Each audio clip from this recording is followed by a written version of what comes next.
नमस्कार दोस्तों, मार्गदर्शन पे आपका बहुत बहुत स्वागत है। दोस्तों, कार्तिक महीने में हम लोग ब्रह्म मुहूर्त में जगते हैं और माँ तुलसी की पूजा करते हैं। दोस्तों, ये पूरा विधि विधान जो है कार्तिक महीने में लागू होता है। इस महीने में माँ तुलसी की विशेष कृपा के लिए सभी भक्तजन सुबह सुबह जगते हैं और माँ तुलसी की पूजा करते हैं, शालिग्राम जी की पूजा करते हैं, भगवान विष्णु की पूजा करते हैं, आंवले के पेड़ की पूजा होती है। यानी पूजा पाठ के लिए ये पूरा कार्तिक महीना ही समर्पित होता है। दोस्तों, इस महीने में दीपदान का भी बड़ा महत्व होता है। इससे आगे वाली वीडियो में ये चीज़ें मैं आपको बताऊंगी। दीपदान का भी महत्व होता है और इस प्रकार जो अन्न वस्त्र इत्यादि का दान किया जाता है वो भी बहुत ज़्यादा पुण्यदायी होता है। इस महीने में किसी पवित्र नदी में स्नान करना, गंगा स्नान करना बहुत अधिक लाभदायक होता है। परंतु अगर हम गंगा स्नान नहीं कर पाते हैं तो घर में ही हम स्नान करें। स्नान के समय गंगे हर हर गंगे बोलते रहें। दोस्तों, स्नान के पानी में सबसे पहले थोड़ा सा 2 बूंद आप गंगा जल मिला लें। गंगा जल मिलाने के बाद आप साधारण पानी ले लें। साधारण पानी में गंगा जल मिलने से वो पूरा पानी आपका गंगा जल हो जाता है। और सुबह सुबह जब हर हर गंगे का जप करते हुए आप सुबह सुबह स्नान करेंगे तो इससे माँ गंगा की कृपा होगी। दोस्तों, कहा जाता है कि जन्म जन्मों के पाप जो है व्यक्ति के वो समाप्त हो जाते हैं कार्तिक महीने में ब्रह्म मुहूर्त में स्नान का। दोस्तों, पहले जो हमारे वेद पुराण है उसमें यही बताया जाता है कि लोग ब्रह्म मुहूर्त में नदियों में स्नान करते थे। पर जो चीज़ें अब असंभव है उनके स्थान पे हम उन्हीं की तरह कोशिश करते हैं कि उन्हीं की तरह चीज़ों को, उन्हीं की तरह नियम को अपना करके और हम उतना ही लाभ प्राप्त कर सकें। तो अगर आप भी ब्रह्म मुहूर्त में जगते हैं, जग करके पूजा पाठ करते हैं तो दोस्तों ये काम आप अवश्य कीजिए। और हाँ, एक और चीज़ है कि अगर आप सुबह सुबह जगते हैं, जैसे कि बहुत सारे हमारे भाई बहन हैं जो कि सुबह जगने के बाद उनको बहुत सारे मंत्र होते हैं, मंत्र जपना होता है, पूजा पाठ होती है, भगवान को भोग लगाना होता है, तो उनकी पूजा पाठ जल्दी ही समाप्त हो जाती है। तो क्या फिर उसके बाद वो आराम कर सकते हैं, सो सकते हैं या नहीं? तो दोस्तों, बिल्कुल आप आराम कर सकते हैं। ऐसा कोई नियम नहीं है कि आप ये करने के बाद यानी पूजा पाठ करने के बाद आप आराम नहीं कर सकते हैं, ऐसा कुछ नहीं है। और हाँ, एक और चीज़ है कि आप सुबह जब जगते हैं तो क्या फिर स्नान करें और उसके बाद घर की साफ़ सफाई करें? दोस्तों नहीं, नियम तो यही है कि आप अपने घर का झाड़ू आप सुबह सुबह ही लगा लें। जब आप स्नान करें उससे पहले झाड़ू लगा लें। संभव हो तो पोछा लगाएं, नहीं हो तो आपको जब समय मिले लगाएं, क्योंकि झाड़ू का बहुत अधिक महत्व होता है। सुबह सुबह जगने के बाद हम झाड़ू लगा लें, यही उचित होता है। झाड़ू लगाने के बाद घर का कचरा फेंक दें, उसके बाद आप अपने मंदिर की उसके बाद आप अपने घर के जो अन्य काम है उन्हें कर लें। जो आपको लगता है कि सुबह सुबह करना ज़रूरी है झाड़ू के बाद, जैसे किचन की सफाई ये सब कर लें। इसके बाद स्नान करें, स्नान करने के बाद अपना मंदिर साफ़ करें, मंदिर साफ़ करें, भगवान का बर्तन साफ़ करें और इस प्रकार से आप अपने पूजा पाठ को शुरू करें। हाँ, तो दोस्तों मैं बात कर रही थी कि कार्तिक महीने में माँ तुलसी की पूजा किस प्रकार करते हैं। तो दोस्तों देखिए, सबसे पहले आपको सूर्य नारायण को जल देना है। जल देने के बाद आपको तुलसी माता को भी जल देना है।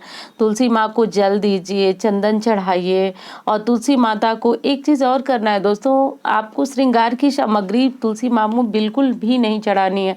आपको चंदन माँ को चढ़ाना है, जल चढ़ाना है, धूप चढ़ाना है, आरती करना है, दीप लगाना है, ये सब करना है। पर आपको माता को श्रृंगार की सामग्री जैसे बहुत सारे मतलब पूछा जा रहा है कि चूड़ियां पहना सकते हैं माँ को, पहले ही माँ को बिंदी सिंदूर कुछ नहीं लगाना है। दोस्तों, ये काम तो हम एकादशी के दिन जब माता का विवाह होता है उस दिन हम माता का संपूर्ण श्रृंगार करते हैं, तो उसी दिन ये श्रृंगार आपको करना होता है। अभी बस आप यही करेंगे कि माता को जल देंगे। ध्यान दीजिए, तुलसी पूजा की विधि, तो माता को जल देंगे। जल देने के बाद माँ को भोग लगाएंगे। भोग में आप किसी भी चीज़ का भोग लगा सकते हैं। इससे पहली वाली वीडियो में मैंने आपको बताया कि भोग के लिए आप किसी भी चीज़ का भोग लगा सकते हैं। भोग लगाने के बाद आप माँ को चंदन अर्पित करें। चंदन के बाद आप माँ को चंदन के बाद आप फूल अगर मिल सके तो फूल मिल सके तो फूल अर्पित करें। फूल के बाद आप माता की विधिवत आरती कीजिए। और हाँ, दीप दान भी किया जा सकता है, दीपक माँ को जलाया जा सकता है। प्रायः हम लोग सिर्फ एक समय ही माँ को दीपक जलाते हैं। कारण ये है दोस्तों कि जब हम सूर्योदय के बाद पूजा करते हैं तो फिर दीपक तुलसी माँ के पास नहीं जलाते हैं। बस इसी तरह से दिया, माँ को स्नान कराया, भोग लगाया, उसके बाद हो चुका। पर कार्तिक महीने में जब हम लोग अंधेरे अंधेरे माँ की पूजा करते हैं तो उस समय सुबह भी आप दीपक जला सकते हैं।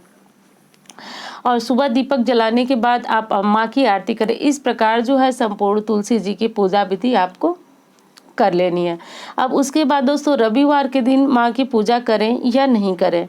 दोस्तों रविवार के दिन आपको पता है कि मना होता है कि माता की पूजा नहीं की जाती है। कारण भी कई वीडियो में मैं बता चुकी हूँ कि कारण इसलिए कि माँ इस दिन श्री हरि विष्णु का व्रत होती हैं और उनकी सेवा में लीन होती है, इसीलिए रविवार के दिन माता की पूजा नहीं की जाती है। पर दोस्तों कार्तिक महीने में ये नियम नहीं लागू होता है। ऐसे बताया जाता है कि कार्तिक महीने में ऐसा कोई नियम नहीं लागू होता है, फिर भी हमारा मन नहीं मानता है कि हम कार्तिक महीने में माँ को कैसे स्पर्श करें, रविवार के दिन कैसे उनकी पूजा करें। तो देखिए रविवार के दिन आपको करना है कार्तिक महीने में कि उन्हें जल अर्पित नहीं करना है। आप उन्हें दीपक जला सकती हैं, दीपक जलाइए और दीपक जलाने के बाद उनकी आरती कीजिए, पर जल अर्पित न कीजिए। तो रविवार के दिन कार्तिक महीने में शास्त्र अनुसार इसी तरह पूजा होती है माँ की। और बाकी समय में तो आपको पता है कि रविवार के दिन हम ना माँ को धूप दीप दिखाते हैं, ना उनकी पूजा करते हैं। तो ये बातें ध्यान रखने योग्य हैं। और दोस्तों एक चीज़ और है कि किस तुलसी का हम विवाह करें, कौन सी तुलसी का विवाह करें। दोस्तों देखिए एक चीज़ और बताऊं आपको कि तुलसी पत्ता अगर तोड़े नहीं तो भगवान को भोग क्या लगाए। तो मैंने ये कहा आपसे कि जिस तुलसी की हम पूजा करते हैं उनको तोड़ना बिल्कुल नहीं चाहिए। हाँ दोस्तों इस बात का ध्यान रखें, जिस तुलसी में आप पूजा करते हैं उनका विवाह करने वाले हैं, जिस तुलसी माँ को आप चंदन लगा करके आरती करते हैं तो भगवान के प्रसाद के लिए उनको बिल्कुल भी ना तोड़ें। आप घर में पहले से ही दूसरी तुलसी माँ लगा के रखें, 2-3 इस तरह से तुलसी माँ लगा के रखें। तो जिस तुलसी की आप पूजा कर रहे हैं, सेवा कर रहे हैं, उनको बिल्कुल नुकसान न पहुँचाए, उनके पत्ते बिल्कुल भी ना तोड़ें। आप भगवान के भोग के लिए जैसे कि विष्णु जी का भोग हुआ, लड्डू गोपाल का भोग हुआ, शालिग्राम जी का भोग हुआ, हनुमान जी, दोस्तों ये सब एक ही रूप है पर मैं फिर भी अलग अलग रूपों में आपको नाम बता रही हूँ। तो और हनुमान जी का भोग हुआ, हनुमान जी अलग स्वरूप है, आप सभी जानते हैं, मुझे पता है, लेकिन फिर भी मैं बता रही हूँ। तो इनका भोग जो है तुलसी पत्र के बिना पूर्ण नहीं होता है। तो इसके लिए हमको अलग से तुलसी रखनी चाहिए दोस्तों, अलग से तुलसी रखिए और उन्हें तुलसी चढ़ाइए और उनके भोग को भगवान तक पहुंचाइए। तो दोस्तों इस प्रकार किया जाता है, पर ये कभी नहीं किया जाता है कि जिस तुलसी की आप पूजा कर रहे हैं उनके ही पत्ते निकालें। अब दोस्तों अगर आपने घर में एक ही तुलसी लगाई हुई है तो अब आप भोग के लिए क्या करें, कैसे भोग लगाएं। तो देखिए तुलसी के नीचे जो तुलसी के पत्ते गिरते हैं, जैसे वो पत्ते भले ही सूख चुके हों लेकिन वो पत्ते मिला करके भी अगर भगवान को भोग लगाएंगे तो भगवान स्वीकार करते हैं, भले ही वो तुलसी पत्र सूखे हों। अगर आपके पास एक ही तुलसी है, ध्यान दीजिए, एक ही तुलसी है तो आपको ये उपाय करना है कि जो तुलसी पत्र सूख करके गिर रहे हैं आप उन्हें ही उठाइए और उनको भगवान के भोग में डाल दीजिए। और दूसरी बात है कि अगर आप नई तुलसी लगाना चाहते हैं तो देखिए उनको कहीं से उखाड़ करके और कहीं बिल्कुल मत लगाइए। अगर आपको नर्सरी में बिल्कुल पैकेट में लगी हुई तुलसी माँ मिल जा रही है तो फिर आप अपने घर में लगा सकते हैं।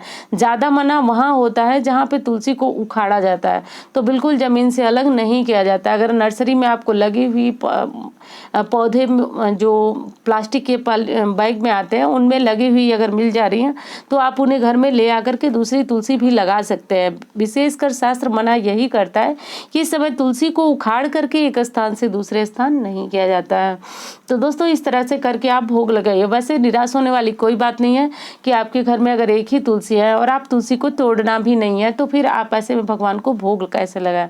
दोस्तों जरूर कोई ना कोई तुलसी की पत्ती टूटती रहती है और आप नीचे गिरी हुई गमले में ध्यान दीजिए और उन पत्तियों से भी आप भगवान को तोड़ लगा सकते हैं। दोस्तों अगर एक पूरी पत्ती नहीं लगा सकते तो एक पत्ते का छोटा सा टुकड़ा भी अगर श्री हरि विष्णु की भोग में रख देते हैं तो भी वो भोग स्वीकार कर लेते हैं। दोस्तों विवाह के लिए हमें बहुत बड़ी तुलसी जी नहीं चाहिए होती है, ये भी समझिए। विवाह के लिए हमें बिल्कुल छोटी सी कन्या तुलसी चाहिए होती है। तो अगर आप कन्या तुलसी लगाए हैं तो उनका ही विवाह करें, ये बहुत अधिक उचित होता है। तो इस प्रकार से करके दोस्तों आप अपने पूजा पाठ को संपन्न करें। और दोस्तों एक चीज़ और है कि अगर आप तुलसी विवाह नहीं कर पाते हैं या फिर आप किसी कारण से नहीं कर पाते हैं तो फिर क्या करें, आप कार्तिक का जो नियम है वो निभाएं, निभाएं, स्नान करें या न स्नान करें। दोस्तों विवाह कर रहे हैं तुलसी माँ का तो बहुत अच्छी बात है, आप विवाह करें तुलसी माँ का। पर अगर आप किसी कारण से उनका विवाह नहीं कर पा रहे हैं तो स्नान करने में किसी प्रकार की दिक्कत नहीं है। आप स्नान करें, माता का पूजन करें, श्री हरि विष्णु का पूजन करें। और अगर आप अपने घर में आंवला लगाया हुआ है तो दोस्तों आंवला की भी पूजा करें। आंवले की पूजा करने से इस महीने में भगवान विष्णु की साक्षात कृपा प्राप्त होती है। दोस्तों इस महीने की आने वाली अक्षय नवमी, जिसको बोला जाता है, नवमी तिथि को आंवले के नीचे भोजन करना बहुत अधिक पुण्यदायी होता है। तो दोस्तों इस महीने में जिस प्रकार तुलसी माँ की पूजा होती है उसी प्रकार आंवले की भी पूजा होती है। तो दोस्तों आप भी कार्तिक महीने में स्नान करें, तुलसी माँ की पूजा करें, आंवले की पूजा करें और इस प्रकार करके संपूर्ण कार्तिक का आप लाभ उठाएं। दोस्तों उम्मीद करती हूँ वीडियो आपको पसंद आई होगी। मिलती हुई इसी तरह की वीडियो के साथ, धन्यवाद।